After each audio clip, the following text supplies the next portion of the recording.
खुट्टाको अचार चाहिँ मैले हिजो बेलुकै ल्याएर एकछिन चाहिँ मैले उसिनेर राखेको थिएँ। उसिनेर राखेको यो चाहिँ अलिकति उसिनेको छ, धेरै उसिनेको छैन। अनि यसमा चाहिँ मैले केही नै हालेको छैन र यसमा म हाल्न जाँदैछु अलिकति लसुन, सुकेको खोर्सानी, तेजपत्ता अनि यो टिम्बुर हाल्न जाँदैछु। अनि अलिकति खोर्सानीको धुलो, नुन पनि हाल्छु। अनि यो अचार चाहिँ यसमा हालिदिन्छु यसरी। अनि यो अचार चाहिँ बयममा राखेर पछिसम्म खान पनि मिल्छ क्या। मजाले बनायो अनि बयममा राखो अनि फ्रिजमा हाल्नुपर्छ है। तर यसमा टिम्बुर पनि हालिदिएँ मैले। अब म चाहिँ हाल्दैछु यहाँ आँगन खोर्सानी पाउडर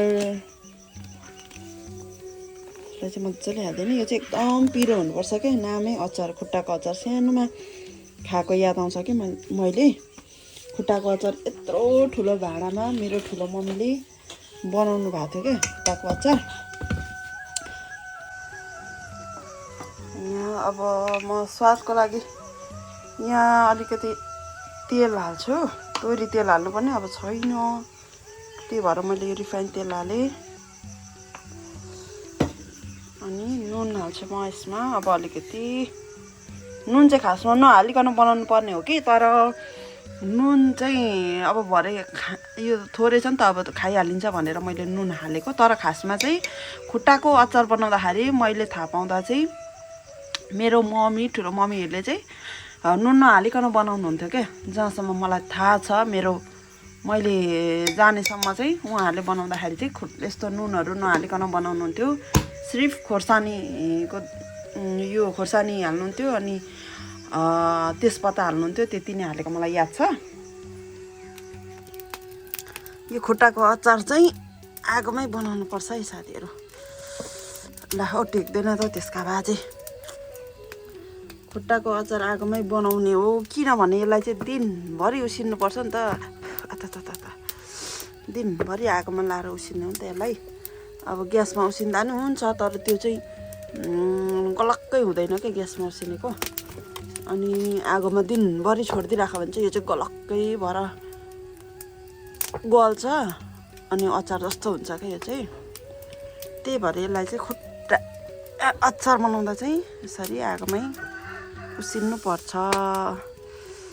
अब यसलाई पानी हालिदिने अलिकति अनि छोपिदिने। छोपेर अनि आज दिनभरि यो चलाउँदै उसिने गर्ने। अनि यो चाहिँ पुरै गिलिक्कै हुनु पर्यो के। अनि यो खुट्टाको अचार बनाउँदा चाहिँ मलाई के इन्सिडेन्ट याद आउँछ भने नि, सानोमा म ठुलो मम्मीको घर गएको थिएँ। अनि उहाँले चाहिँ यति मिठो अचार बनाउनु भएको थियो, यत्रो ठुलो भाँडामा, पिरो नपिरो यति मिठो। त्यो अचार नखाइकन म बस्नै सकिनँ कि। अनि अचार यस्तो मिठो थियो अचार खाएँ मैले। अनि खाँदै मैले चाहिँ धेर खाएछु क्या। अनि कस्तो मिठो अचार धेर खाइपठाएछु। धेर खानु हुँदैन नि त यो अचार चाहिँ, किनकि अब डाइरिया चल्छ क्या। भोलिपल्ट त टोइलेट कुद्दा नि अनि फ्यामिली पुरै के टोइलेट जाम भएको। धेर सबैले अब मिठो भएर सबैले खानु भएर रहेछ। अब मैले पनि खाएँ निकै, टोइलेटै जाम भएर नि। टोइलेटमा कति बेला निस्किन्छ र पस्नु जस्तो भएर टोइलेट भिड भएर त्यस्तो भएको क्या। खुट्टाको अचारको कहानी चाहिँ मलाई त्यो याद आउँछ। अचार भन्ने बित्तिकै, खुट्टाको अचार भन्ने बित्तिकै ठुलो मम्मीलाई म धेरै सम्झिन्छु। मेरो सानोको कहानी सम्झिहाल्छु, याद आइहाल्छ मलाई।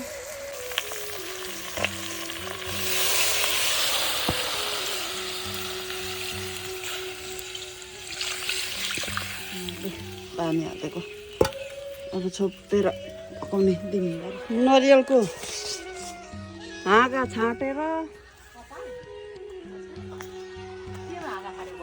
यो नरिवलको हाँगा छाँटेर अब यो के गर्ने हो। यो आम्म बल्ल माइत आएको बस्नु नि आनन्दले, के साह्रो हुँदा यहाँ छोरीलाई पनि हेर्नु नि,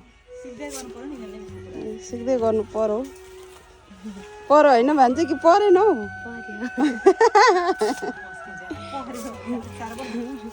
बल्ल माइत आएको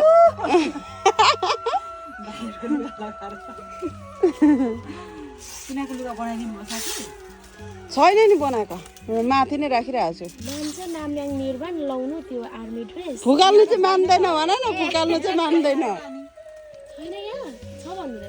माथि छ हौ, ऊ त माथि तालामाथि लाएर बनाउँदा हुन्छ त पहिलाको छत देखेको त मलाई त झाडु बनाउन आँटेको यो नरिवलको होइन माथि तालामाथि यता चाहिँ आमाको भाग यो नि त कुकुरले पनि सघाउँदै रहेछ मैले त लु केही न केही त काममा आउनै पर्यो नि काम नगरी त्यही घरमा भात खानु पाइँदैन अरे नि त अनि त्यही भएर यो कुकुरले पनि काम गरेको होइन आमा दाँतले छणाउँदैछ त तास्तै छ त झाडु बनाउनलाई तयार हुँदैछ मेरो खुट्टाको अचार सुँगुरको खुट्टाको अचार मेरो होइन है सुँगुरको खुट्टाको अचार अनि यो चाहिँ हड्डीहरू गलक्क भएर यसरी गल्नुपर्छ क्या अब पानी अघि सुकेको थियो फेरि पानी थपेर पानी थप्दै थप्दै पकाउने हो यसलाई चाहिँ गलक्क पार्ने क्या यो हड्डी नै गलक्कै गल्ने गरी पकाउनुपर्छ बिहानदेखि बसाएको अहिले कति भइसक्यो 4-5 घन्टा भइसक्यो होला यसलाई चुलामा राखेको अब यो पानी सुक्यो भने चाहिँ अब चाहिँ निकालिदिन्छु म पानी थप्दै पकाएको पकाइछु चाउचाउ घरमा पाक्ने बित्तिकै दुईजनाको सुरु हुन्छ कम्पिटिसन कसले जित्यो होला जित्नेले पाउँछ 5-5 रुपियाँ निर्वाणले जित्ने हो कि नाम्यामले जित्ने हो छिटो खाऊ कसले जित्ने हो कम्पिटिसन ल ल ल ल दियो कसले जित्ने हो कसले छिटो खाइसक्ने हेर्नु 5 रुपियाँ जित्छ है जित्नेलाई 5 रुपियाँ दिन्छु म छिटो कसले खाइसक्ने छिटो कान्छ छिटो निर्वाण छिटो कसले जित्ने अब चाहिँ जित्यो मेरो जेठो छोराले खाइदियो तानो पुलुक्कै हेर्दैछ नाम्यामलाई नि हेर्दै खाँदैछ ला नाम्याम पनि के कम यसलाई नै हान्दियो करेन्ट चल्छ खाइदियो अब बिस्तारै अड्किन्छ आम्माम ल खाइदियो यसलाई पिरा भएछ फेरि निर्वाणलाई बिचरा उसको दाँत छैन नि त अगाडिको दुईटा अनि उसलाई चाहिँ अलिक अप्ठ्यारो हुन्छ क्या निर्वाणलाई चाहिँ तर नाम्यामले चाहिँ जोरदारसँग खाइदिइरहेछ आम्माम छोटा बम छोटा पटका बडा धमाका भने जस्तै भइरहेछ कान्छाको पैसा अभी दूंगी ना ये फिनिश करो ना अहिले धेर बोल्नु हुँदैन नि त्यसरी निर्वाणले चाहिँ हारिसकेछ सरेन्डर गरेर उठिसकेछ अब नाम्याम कन्टिन्यू गरिरहेछ फेरि आएको हारेको भनेको होइन नखा नानी जबरजस्ती नखा लु हार्यो तिमीले नखाऊ मैले बनाएको खुट्टाको अचार चाहिँ यस्तो भएको छ साथीहरू हेर्नुहोस् त यम्मी छैन त खुट्टा हड्डीको अचार पानी आयो यो त भेरी स्पाइसी छ नि त छोरो डेन्जर करेन्टमा त पिरो छ यो हड्डीको अचार यो चाहिँ मेरो स्टाइलमा यो खुट्टाको अचार बनाउनु पनि आफ्नो तरिका हुन्छ यो चाहिँ मेरो स्टाइलमा के ल हेर्नुहोस् त हड्डी छड्डी कता हो कता यो फ्यास यसरी हड्डी चुयो भने सबै मक्केर जान्छ क्या यसो गरेर यसलाई फ्यास यसरी थिच्यो भने यो हड्डी छड्डी सबै पक्रेर जाने हेर्नु त आमा तपाईँलाई राँको खुट्टाको अचार बनाइदिउँ यो त सुँगुरको खुट्टाको फेरि आमा टोइलेट धाउँदा होइन घाँस काट्नु भ्याउनुहुन्न टोइलेट धाउँदा मात्रै ठिक्क हुन्छ होइन आमा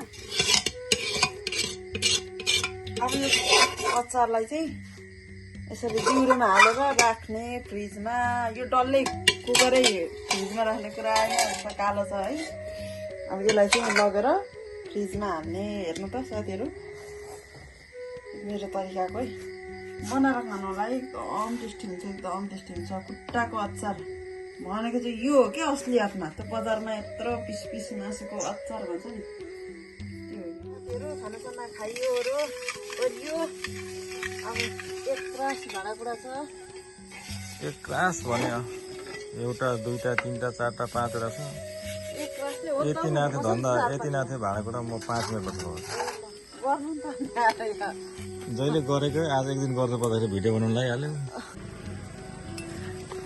साथीहरू